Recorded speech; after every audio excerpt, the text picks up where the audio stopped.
I'll repeat that for emphasis. The lightness of an object is our perception of the proportion of the light falling on the object that the object reflects. I wonder if you've ever thought about how remarkable it is that we have a perception of lightness.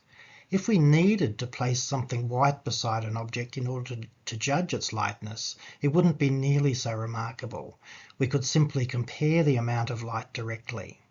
But the fact that we routinely perceive objects as exhibiting a particular lightness without needing to do this shows that our visual system automatically, instantly, and seemingly effortlessly presents us with a perception of the amount of light falling on objects without having any direct way of measuring this amount of light.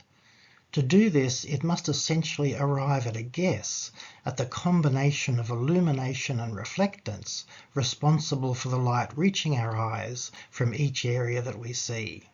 This computation normally occurs without requiring any conscious intellectual activity from us, though it's presumably based on prior experience of the world.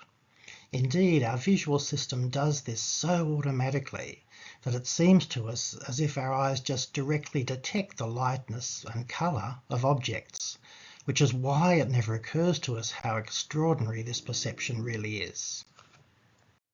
This next diagram is based on a photo that Paul Green-Armitage submitted to the Colour Literacy Project, and I wanted to use it to illustrate perceptual layering using actual objects and lighting.